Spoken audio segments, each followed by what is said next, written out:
अस्सलाम वालेकुम रहमतुल्लाहि व बरकातुहू। उम्मीद है आप सब खैरियत वाफियत से होंगे। रूहानी शिफाखाना चैनल पे आप लोगों का मोस्ट वेलकम है, तहे दिल से इस्तकबाल है। जो लोग चैनल पर नए हैं, ये चैनल को अभी तक सब्सक्राइब करके ज्वाइन नहीं किए हैं, वो ज्वाइन ज़रूर कर ले सब्सक्राइब करके, ताकि जो भी इंटरेस्टिंग मालूमात हम आप तक पेश करें वो आपको आसानी से सबसे पहले हासिल हो और आपकी मालूमात में इजाफा होता रहे। आज का जो टॉपिक हम लेकर हैं वो भी काफ़ी इंटरेस्टिंग है और काफ़ी ज़रूरी भी है। हम बात कर रहे हैं अर्थराइटिस के ताल्लुक से, यानी जिसे गठिया भी कहा जाता है। तो गठिया और अर्थराइटिस के ताल्लुक से मुकम्मल मालूमात देंगे। इसके पीछे वजूहात क्या है, कारण, लक्षण और घरेलू उपचार क्या है, इसका परहेज और पाबंदी क्या है, इस ताल्लुक से हम बात करेंगे। तो वीडियो को शुरू से आखिर तक जरूर सुने ताकि मालूमात में इजाफा हो। इस बात से सभी इत्तेफाक रखते हैं कि ना तो अब पहले जैसा हमारा रहन सहन रहा और ना ही खान पान रहा। इस वजह से हमारी हड्डियां, जोड़ और मांसपेशियां कमज़ोर होती रह रही हैं। नतीजतन गठिया अर्थराइटिस का सामना करना पड़ता है। जहां पहले से ये समस्या अमूमन बुजुर्गों में देखने को मिलती थी, वहीं अब नौजवान भी इसका शिकार हो रहे हैं। गठिया का सबसे ज़्यादा असर कूल्हों, घुटनों, हाथों की उंगलियों पर दिखाई देता है। इस कंडीशन में मरीज का चलना फिरना, उठना बैठना सब मुश्किल हो जाता है। आखिर गठिया रोग क्या है? गठिया में रोग में परहेज या गठिया के लक्षण और गठिया की दवा के साथ साथ गठिया का आयुर्वेदिक इलाज किस तरीके से किया जाए, इस ताल्लुक से हम बात करेंगे। और साथ ही ये भी ध्यान रखना होगा कि गठिया के घरेलू उपचार कुछ हद तक राहत दिला सकते हैं, लेकिन अगर इससे ज़्यादा आराम ना मिले तो डॉक्टर से कंसल्ट करके इलाज ज़रूर करना चाहिए। हड्डियों के जोड़ों में यूरिक एसिड जमा होने या फिर कैल्शियम की कमी होने पर उनमें सूजन और अकड़न आ जाती है। साथ ही जोड़ों में गांठ और कांटे चुभने जैसा महसूस होता है। साथ ही जोड़ों में मौजूद टिश्यू भी टूटकर खत्म हो जाते हैं। इस कंडीशन को ही गठिया कहा जाता है। जोड़ उन्हें कहा जाता है जहां दो हड्डियां आपस में मिलती हैं, जैसे कोहनिया, घुटने वगैरह।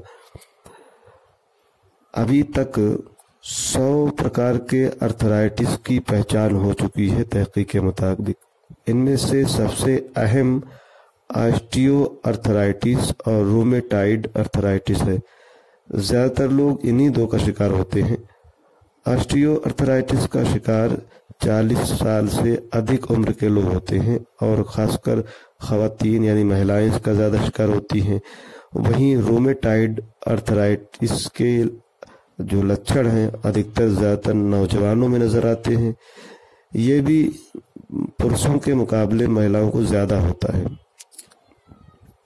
अर्थराइटिस के मुख्तलिफ किस्में हैं, तो हम उस पर ज़्यादा वक्त ज़ाया नहीं करेंगे, इसलिए हम काम की बात करते हैं कि अर्थराइटिस के लक्षण क्या हैं। जोड़ों में सूजन और दर्द गठिया रोग के मखसूस लक्षण हैं। इसके अलावा अन्य लक्षण भी हो सकते हैं, जैसे कि सूजन व दर्द के कारण चलना फिरना मुश्किल हो जाता है। कुछ लोगों में सुबह के समय ये दर्द ज़्यादा होता है और मुतासिर जगह लाल रंग की हो जाती है। जिस जगह गठिया हुआ उस जोड़ में भारीपन महसूस होता है, जल्दी थकान हो जाना और इम्यून सिस्टम का कमज़ोर होना।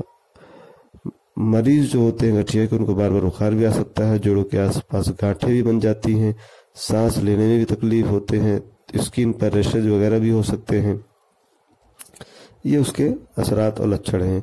अब इसके जो घरेलू उपचार हैं, जो इलाज है, उस ताल्लुक से हम बात करेंगे। हल्दी को आयुर्वेद में गठिया के लिए बहुत मुफीद इलाज और तीर वैदक इलाज, कारगर इलाज माना गया है। दरअसल ये एक प्राकृतिक यानी नेचुरल एंटीसेप्टिक है, जिसमें करक्यूमिनोइड नामक तत्व पाए जाते हैं। इनके कारण हल्दी में एंटी अर्थराइटिक और एंटी इन्फ्लेमेटरी गुण भी मौजूद होता है।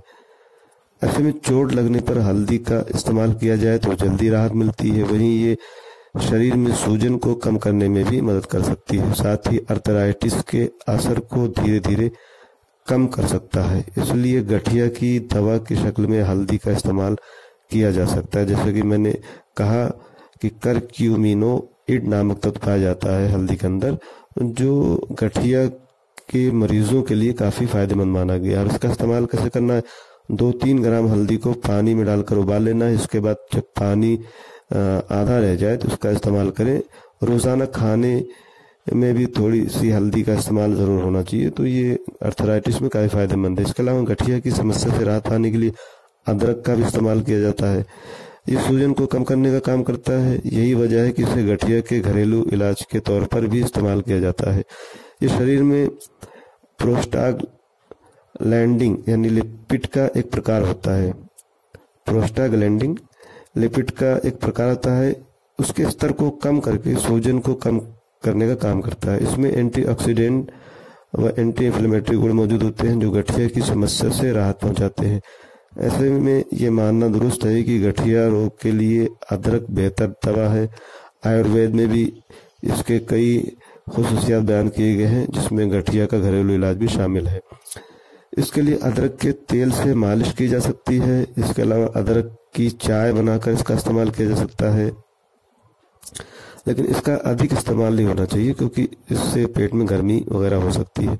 इसके अलावा मेथी को भी अर्थराइटिस में दवा के तौर पर भी इस्तेमाल कर सकते हैं। जहाँ मेथी खाने का जायका बढ़ा देती है, वहीं ये कई तरह की बीमारियों से लड़ने में मदद भी करती है। इसमें एंटी इन्फ्लेमेटरी और एंटी अर्थराइटिक प्रमुख स्रोत होते हैं। यही वजह है कि इसे आयुर्वेद में गठिया के लिए बहुत ही तीव्र इलाज माना गया है। तहकीक के मुताबिक मेथी के दानों में पेट्रोलियम ईथर एक्सट्रैक्ट होता है, जिसके कारण ये गठिया के चलते जोड़ों में आई सूजन को कम करने में मदद करता है। साथ ही इसमें सैचुरेटेड और अनसैचुरेटेड फैटी एसिड भी होता है। इस कारण इसे भी सूजन और दर्द को ये कम करता है। इसलिए गठिया का दर्द है तो मेथी के दानों का इस्तेमाल दवा की शक्ल में किया जा सकता है। इसका इस्तेमाल कैसे करना है? मेथी के दानों को पानी में डालकर उबाल लेना है, फिर पानी को छानकर उसमें कुछ बूंद नींबू और शहद मिलाकर चाय की तरह इस्तेमाल करें। साथ ही मेथी के दानों को पीसकर पाउडर बना सकते हैं, फिर इसे सब्जियों सूप वगैरह में डालकर भी इस्तेमाल कर सकते हैं। इसके अलावा मेथी के दानों को पानी में भिगोकर अंकुरित कर लें और फिर सलाद की तरह खाया भी जा सकता है। इसके अलावा अरंडी का तेल शरीर में लिम्फोसाइट को बढ़ाने में मदद करता है। ये एक प्रकार के टी सेल यानी श्वेत रक्त कोशिकाएं होती हैं जो किसी भी तरह की बीमारी से लड़ने में मदद करती हैं। ये शरीर में लगने वाली चोटों से भी उबरने में मदद करती हैं। साथ ही अरंडी के तेल में रिसिनोलिक एसिड पाया जाता है जो एंटी इन्फ्लेमेटरी की तरह काम करता है। वहीं रिसिनोलिक एसिड की मौजूदगी के कारण ये गठिया के इलाज में फायदेमंद साबित है। इस बेस पर यह कहा जा सकता है कि गठिया जैसी बीमारी का इलाज करने के लिए अरंडी का तेल काफी फायदेमंद साबित हो सकता है। अरंडी के तेल में अजवाइन और कपूर मिलाकर गर्म कर लेना है, फिर तेल की हल्का गुनगुना होने पर तेल को दर्द वाली जगह पर हल्के हाथों से 15 से 20 मिनट तक मालिश करें। इस तरह मसाज करने से जोड़ों में दर्द और अकड़न जो होती है उससे राहत मिलती है। इसके अलावा गठिया के इलाज में लहसुन को भी काफी फायदेमंद माना गया है। लहसुन में एंटी इन्फ्लेमेटरी गुण होता है जिसके कारण ये जोड़ों में दर्द और सूजन को कम कर सकता है। इसके अलावा लहसुन में डायलाइन और डाइसल्फाइड, एलेसिन, एजोएन और सेलेनियम जैसे तत्व भी मौजूद होते हैं। इन तत्वों की मौजूदगी के कारण ये अर्थराइटिक गुण जाहिर करता है। ऐसे में अर्थराइटिस के कारण होने वाले दर्द और सूजन को कम करने में गठिया की दवा के तौर पर इसका इस्तेमाल होता है। अर्थराइटिस जैसी समस्या में सुबह रोजाना 3-4 लहसुन की कच्ची कलियों का इस्तेमाल किया जा सकता है। तो ये गठिया में काफी फायदेमंद माना गया। इसके अलावा मुलेठी को भी अर्थराइटिस के इलाज के तौर पर इस्तेमाल किया जाता है। मुलेठी का उपयोग भी आयुर्वेदिक जड़ी बूटियों में किया जाता है। आयुर्वेदिक जड़ी बूटी में ग्लाइसिराइजिन नामक प्रमुख तत्व पाया जाता है जो एंटी इन्फ्लेमेटरी एजेंट की तरह काम करता है। यानी मुलेठी के अंदर ग्लाइसिराइजिन नामक जो तत्व पाया जाता है वो एंटी इन्फ्लेमेटरी एजेंट की तरह काम करता है। मुलेठी का यही जो खुसूसियात होते हैं उस सूजन का कारण बनने वाले एंजाइम को खत्म कर देते हैं। इस तरह ये अर्थराइटिस की समस्या में भी मदद करता है। यही वजह है कि इसे गठिया का आयुर्वेदिक इलाज माना गया है। बाजारों में मुलेठी आसानी से मिल जाते हैं।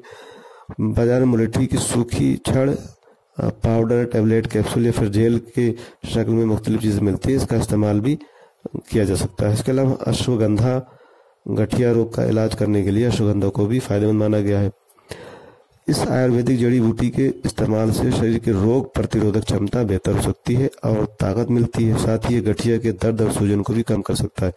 अश्वगंधा अर्थराइटिस के मरीजों के लिए काफ़ी फायदेमंद माना गया है, तो गठिया के मरीज इसकी चाय बनाकर इसका इस्तेमाल कर सकते हैं। गठिया के जो मरीज होते हैं उनको खाने पीने पे काफ़ी ध्यान देने की ज़रूरत है। जैसे फल वगैरह में आलू बुखारा, ग्रेप फ्रूट, अंगूर, ब्लूबेरी, अनार, आम, केला, सेब और आड़ू वगैरह का इस्तेमाल करना चाहिए। गेहूं की रोटी या पोहा वगैरह का इस्तेमाल करें। काली सोयाबीन या काला चना का इस्तेमाल करें। जौ बाजरा वगैरह का इस्तेमाल कर सकते हैं। दही, ग्रीन टी या तुलसी की चाय वगैरह का इस्तेमाल करें तो सही लाइफ स्टाइल करके इस मर्ज से छुटकारा पाया जा सकता है, इसमें रोकथाम की जा सकती है। उम्मीद है कि अर्थराइटिस के यानी गठिया के ताल्लुक जो मालूमात हमने पेश की वो आप लोगों को पसंद ज़रूर आएगा। कमेंट करके अपनी राय हम तक ज़रूर पहुँचाएं। आज के लिए इतना काफ़ी समझते हैं, फिर किसी दूसरी वीडियो में जल्द मिलेंगे। तब तक अपनी अपनों की सेहत का खास ख्याल रखें। बहुत बहुत शुक्रिया। जज़ाकल्लाह।